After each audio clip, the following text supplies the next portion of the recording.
카톨릭에서는 금서로 지정되고 미국에서는 번역이 금지되었던 선구적인 작품인 데카메론. 주제는 해피엔딩인데 내장을 꺼내 개에게 먹이로 던져주는 것이죠.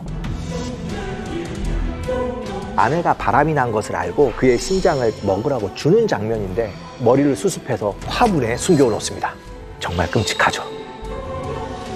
중세 시대에 쓰인 가장 외설적인 작품이자 셰익스피어의 로미오와 줄리엣을 암시하는 이야기도 있습니다. 당대 최고의 막장 드라마를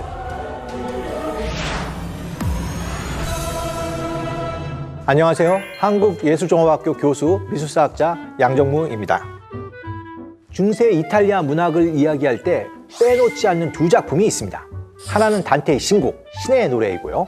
다른 하나는 인곡, 사람의 노래라고 불리는 보카치오의 데카메론입니다. 신곡이 종교적이고 도덕적으로 독자를 교화하고 있다면 데카메론은 정반대로 인간의 자유로운 욕망을 보여주는데요. 그 이야기가 얼마나 황당하고 자극적인지 오랫동안 교황청이 금서로 지정되는 비운을 겪게 됩니다. 하지만 동시에 탐욕에 빠진 인간 군상을 신랄하게 그려내고 비도덕적인 사회를 생생히 풍자한 덕에 수많은 예술가들의 영감의 원천이 되기도 합니다. 중세 시대에 쓰인 가장 야하고 외설적인 작품이자 르네상스 운동이 시작되는 시점에 쓰인 선구적인 작품인 데카메론. 그렇다면 미술은 이 책을 어떻게 표현하고 있을까 궁금하시죠? 옛날에 이탈리아에서 펼쳐진 파격적이고 황당한 이야기들을 지금부터 미술 읽어드립니다 해서 그림으로 재미있게 풀어드리겠습니다. 1348년 어느 날 10명의 젊은 남녀가 피렌체를 떠나 시골의 한 별장에 머물게 됩니다. 이들은 각자 하루에 한 편씩 서로에게 재미있는 이야기를 들려주는데요. 그 이야기를 묶은 것이 데카메론입니다. 그런데 이들은 왜 화려한 도시를 버리고 시골로 떠난 걸까요? 데카메론의 이야기는 바로 여기서부터 시작되는데요. 이 책에 적힌 기록을 보겠습니다. 병에 걸리면 사시나 겨드랑이에 종기부터 나기 시작했습니다.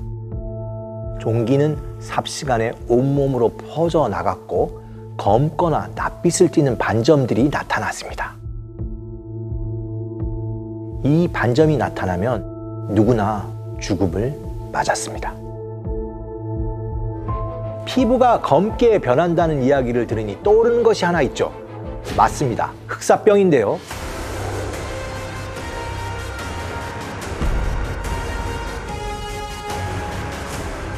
보카치오는 병에 걸린 사람들과 섞이면 마른 장작이나 기름 종이에 불이 옮겨 붙는 것처럼 빠른 속도로 이 병이 퍼졌다고 기록합니다. 그래서 10명의 남녀가 흑사병을 피해 한적한 교회로 사회적 거리 두기를 하려고 떠난 건데요. 우리도 코로나19를 겪으면서 알게 됐지만 이 시간은 참 지루하잖아요. 그래서 이들은 무료함을 달래기 위해 이야기를 하기로 한 겁니다. 많은 화가들이 이 모습을 그림으로 그렸는데요. 재미있는 그림이 한 점 있어서 소개해드리려고 합니다. 멀리 도시가 보이고 한적한 언덕이 별장에 10명의 남녀가 모여 있습니다. 그런데 사람 수를 세어보니까 한 명이 더 있네요. 누굴까요? 바로 작가인 보카치오입니다. 왼쪽에 빨간 모자를 쓴 인물이 보카치오인데요. 이들의 이야기를 귀담아 듣고 있는 듯 하죠.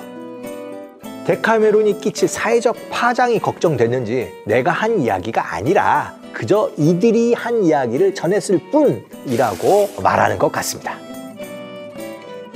데카메론의 주인공들이 거리 두기를 한 곳은 피렌체 근교의 피에졸레라는 조용한 시골 마을로 추정됩니다. 지금도 이곳은 여러 별장들이 있는 아름다운 곳인데요. 실제로 이 그림처럼 낮은 산들이 이어진 지형이고요. 멀리 피렌체의 풍경이 보이기도 하는 그런 곳입니다. 흑사병을 피해 아름다운 교회로 떠나온 10명의 남녀.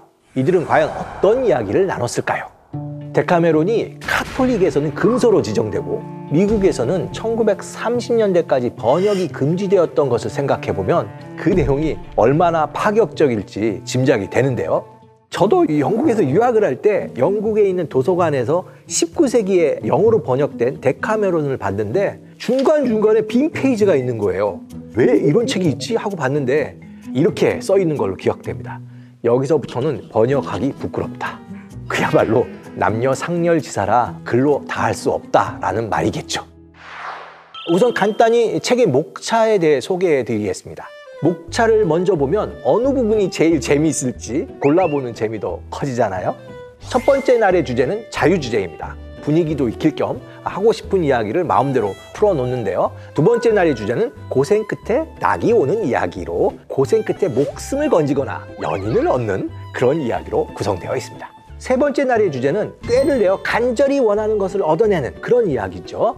네 번째 날은 사랑으로 인해 불행한 결말을 맺는 슬픈 사랑 이야기입니다. 다섯 번째 날은 넷째 날의 슬픔을 만회라도 하듯이 시련을 겪지만 마침내 행복한 결말을 맞는 해피엔딩의 사랑 이야기입니다. 이야기 구성이 참 다채롭죠. 여섯 번째 날은 임기응변으로 위기를 모면하는 이야기가 이어지고요. 일곱 번째 날은 불륜 드라마의 원조급이라고 할 수 있는 배우자를 속이고 멋진 애인과 즐기는 이야기가 펼쳐집니다. 이거 정말 수위가 상당하죠. 읽기 전에 단단히 각오를 하셔도 약간 당황하실 수 있을 겁니다. 여덟 번째 날엔 속임수에 당하거나 상대를 골탕 먹이는 서로 속고 속이는 이야기가 주제로 정해지고요. 아홉 번째 날엔 다시 한번 자유주제가 펼쳐지게 됩니다. 그리고 이제 마지막에는 그래도 좀 아름다운 마무리, 아량과 큰 관용을 베푸는 훈훈한 이야기로 마무리가 됩니다. 이 10개의 주제들이 얼마나 파격적이고 센세이션하게 펼쳐질지 궁금하시죠? 르네상스 시대의 화가인 보티첼리는 이 100개의 이야기 중에서 5번째 날, 8번째 이야기인 나스타초 델리 오네스티의 이야기를 그렸는데요. 5번째 날의 주제는 해피엔딩인데 들어보시면 알겠지만 이게 정말 해피엔딩인지 저는 잘 모르겠습니다. 이야기를 듣고 여러분이 직접 판단해 보세요. 그럼 그림을 보겠습니다. 첫 번째 장면인데요. 총 4개의 그림으로 이루어져 있습니다. 그림 속 빨간 바지를 입은 남성이 보이죠. 나스타초라는 정년인데요. 그는 사랑하는 여인에게 고백을 했다가 거절당하고 시리에 빠져 숲을 찾아갔는데요. 그런데 갑자기 백마를 탄 기사가 칼을 들고 한 여성을 쫓는 걸 목격합니다. 깜짝 놀란 나스타조는 기사의 사냥개들이 여성에게 달려드는 것을 보고 급한 대로 나뭇가지라 들고 도와주려고 하는데요. 그 모습을 본 기사가 나스타조에게 소리칩니다. 방해하지 마시오. 이 못된 여자는 벌을 받아야 하오. 대체 무슨 사연일까요? 사실 기사는 이 여인을 너무 사랑했지만 그녀가 그 사랑을 받아주지 않자 절망에 빠져 스스로 목숨을 끊습니다. 그의 죽음을 기뻐하던 이 냉혹한 여자도 얼마 뒤 죽음을 맞이하게 되는데요. 자살을 한 기사와 기사의 고통을 즐기던 잔인한 여인이 지옥에 빠져 벌을 받고 있는 겁니다. 여인은 자신이 버린 기사에게 쫓기고 기사는 사랑하던 여인을 죽여서 내장을 꺼내 개에게 먹이로 던져주는 형벌인 것이죠. 아주 끔찍한 벌이죠. 기사의 말이 증명하듯이 기사로부터 죽임을 당한 여인은 다시 일어나 바다 쪽으로 도망을 치고 기사와 개들이 또다시 추격을 하는데요. 보티첼리의 그림은 이런 시간의 연속성을 한 폭에 담아서 표현하고 있죠. 이런 광경을 목격했으니 이 나스타조 얼마나 두려웠을까요? 하지만 주인공 나스타조는 이 와중에 한 가지 꾀를 내게 됩니다. 매주 금요일마다 이런 일이 벌어지는 걸 이용하기로 한 거죠.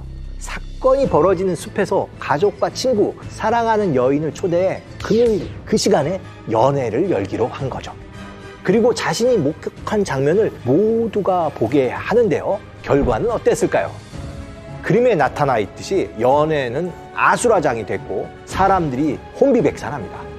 특히 나스타조가 사랑한 여인에게 이 광경은 협박처럼 느껴졌을 것 같은데요. 과연 이 여인은 어떤 선택을 했을까요? 마지막 그림입니다. 나스타조가 마침내 결혼식을 올리는 모습인데요. 과연 이 결혼식은 신부에게도 해피엔딩일까요? 몸을 한껏 신부 쪽으로 내밀고 앉은 나스타조와 달리 신부는 약간 거리두기를 하고 있습니다. 맞은편에 있는 신부 측 가족과 친구들이 얼굴에도 수심이 가득한 걸 보니까 이 결혼식은 나스타조에게만 해피엔딩인 것 같은데요.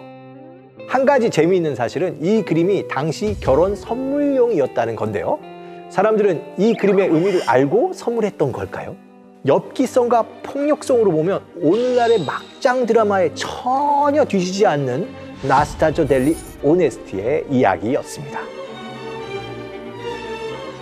다음 이야기는 네 번째 날, 다섯 번째 이야기입니다. 네 번째 날의 주제는 슬픈 사랑 이야기인데요. 얼마나 슬픈 사랑인지 보실까요? 여인이 화분을 안고 있네요. 굉장히 소중해 보이는데요. 저 화분엔 대체 무엇이 있는 걸까요? 이야기는 이렇습니다. 시칠리아에 있는 메시나라는 도시에 3형제가 살았는데요. 그들에겐 예쁘고 예의 바른 이사벨라라는 여동생이 있었습니다. 그런데 어쩐 일인지 이사벨라가 결혼을 하지 않는 거예요. 알고 봤더니 그녀는 오빠들이 가게에서 일하는 신분이 낮은 로렌조라는 청년과 사랑에 빠졌던 거죠. 존 에버렛 밀레가 그린 이사벨라 이야기인데요. 이 그림을 보시면 이사벨라와 로렌조가 서로 호감을 느끼는 장면이 잘 포착되어 있고요. 그런데 바로 맞은편에 앉은 오빠가 회방을 놓는 모습이죠.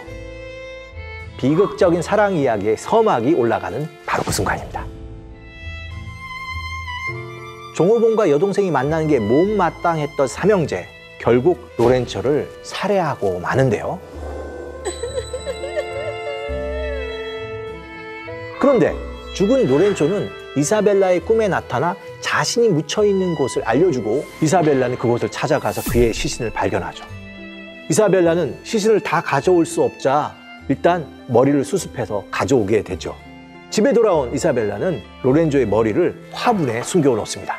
그리고 이 화분에 바질이라는 약초를 심고 매일 그 화분을 안고 울고 또 울었는데요.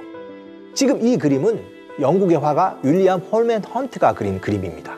이사벨라가 바질이 심어진 화분을 껴안고 있네요. 자세히 보시면 화분에 해골 장식이 보이니 뭔가 좀 불안하죠. 여동생이 자꾸 말라가면서 매일 화분만 껴안고 울고 있으니까 이 오빠들이 뭔가 이상하다고 짐작하고 몰래 화분을 빼돌려 그 안을 보니까 맙소사 그 속에 로렌조의 머리가 나온 겁니다. 그래는 그의 머리는 거의 썩지도 않고 생생했다고 하는데요. 화분을 빼앗긴 이사벨라는 더 크게 슬퍼하다 결국 미쳐버려서 죽고 맙니다. 신분을 초월한 사랑은 르네상스 시대에도 쉽게 이루어지지 않았나 봅니다.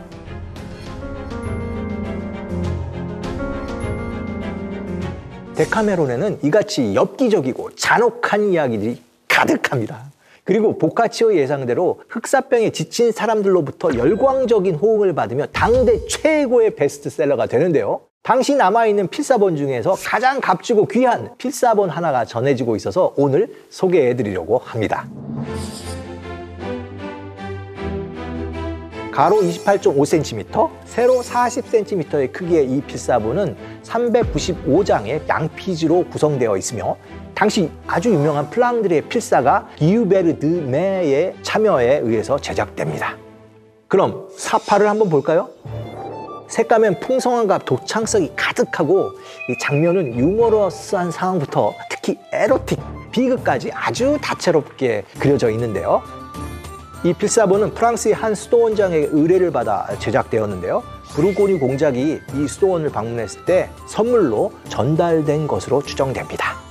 우리가 코로나19로 집콕 생활을 하면서 너튜브나 넷플릭스를 봤다면 브루고뉴 공작은 수십억, 수백억까지도 될 수 있는 돈을 투자해서 만든 당대 최고의 막장 드라마를 세상에 단 하나뿐인 필사본으로 혼자만 본 셈인데요. 귀족이나 왕실 소유의 필사본은 아름답지만 제한적으로 공개됐기 때문에 더 값어치가 있다고 할 수 있겠습니다. 이 필사본은 하나의 이야기당 대략 한 컷의 사파로 이루어지고 있는데요. 그중 한 에피소드를 볼까요? 네 번째 날, 아홉 번째 이야기인데요. 네 번째 날은 아시다시피 슬픈 사랑 이야기입니다. 그림을 보시면 하트 모양의 음식이 담긴 접시를 요리사가 부부에게 건네고 있습니다. 바로 옆 장면을 보니까 음식을 전해받았던 여인이 성에서 뛰어내리는데요. 대체 무슨 일이 있었던 걸까요? 그림만 봐서는 전혀 짐작되지 않으시죠? 사파 속 비밀을 풀어보겠습니다. 접시에 담긴 하트 모양의 음식이 뭔지 궁금하셨을 텐데요. 이 음식은 이 아내가 몰래 사랑했던 남성의 심장입니다. 그러니까 남편이 아내가 바람이 난 것을 알고 그 상대 남성을 죽여서 그의 심장을 아내에게 먹으라고 주는 장면인데 정말 끔찍하죠. 나중에 이 사실을 알게 된 아내는 높은 창문에서 몸을 던져서 죽고 마는데요. 남편은 이를 보고 죄책감을 느꼈고 몰래 마을을 떠났다고 합니다.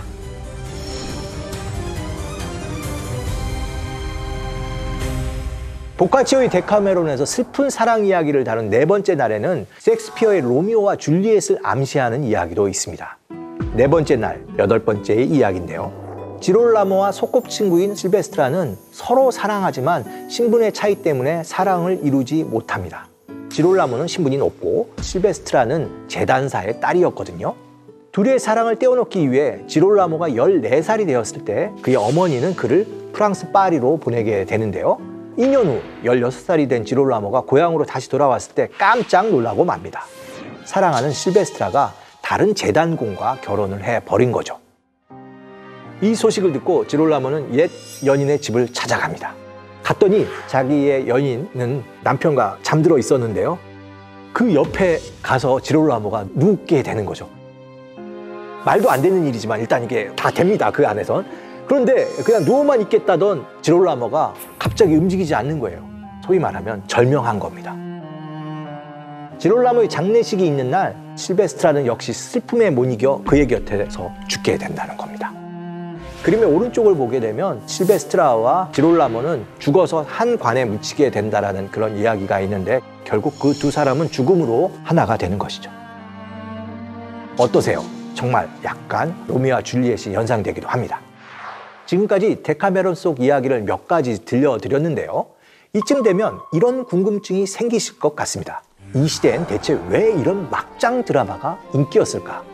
종교적으로 엄격했던 중세시대에 어떻게 이런 이야기가 가능했지? 이 의문은 데카메론이 탄생한 배경이 흑사병 시기였다는 것을 생각하면 이해하기 쉬워집니다. 짧은 기간 동안 엄청난 수의 희생자가 생기면서 죽음이 일상화된 상황. 당시 유럽 사람들은 임종 전 성직자로부터 종부성사를 받아야 했지만 흑사병은 그런 여유조차 주지 않고 목숨을 빼앗아 갔다고 합니다. 상황이 이렇다 보니 사회를 통제해오던 종교 권력의 질서가 깨지고 사람들은 죽음의 공포로 인해 점차 다른 생각을 가지게 되는데요. 카르페 디엠, 예측할 수 없는 통제 불능의 팬데믹 속에서 현재를 즐기자는 거죠. 보카치오는 이런 사상으로 인해 쾌락과 불신, 도덕 불감증 등이 만연해지는 걸 탄식하며 데카메론을 써내려간 거라고 할 수 있습니다. 하지만 이런 혼돈의 틈바구니에서 인간의 본성은 새로운 예술을 꽃피웠고 이후 르네상스로 이어지게 되는데요.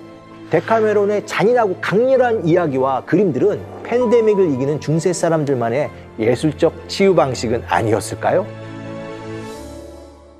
우리도 지금 팬데믹 속에 있으면서 굉장히 힘들고 지쳐 있는데요. 겨울이 오면서 나이테가 만들어지는 것처럼 팬데믹에 의한 고통의 시간이 우리를 또 한 번 변화시키는 발전의 계기도 되는데 이런 어려움 속에서 결국 인류는 새로운 상상력, 새로운 이야기들을 또 만들어내는 것 같습니다. 그것을 통해서 우리의 문화는, 우리의 문명은 한 발 더 나갈 거라고 믿습니다.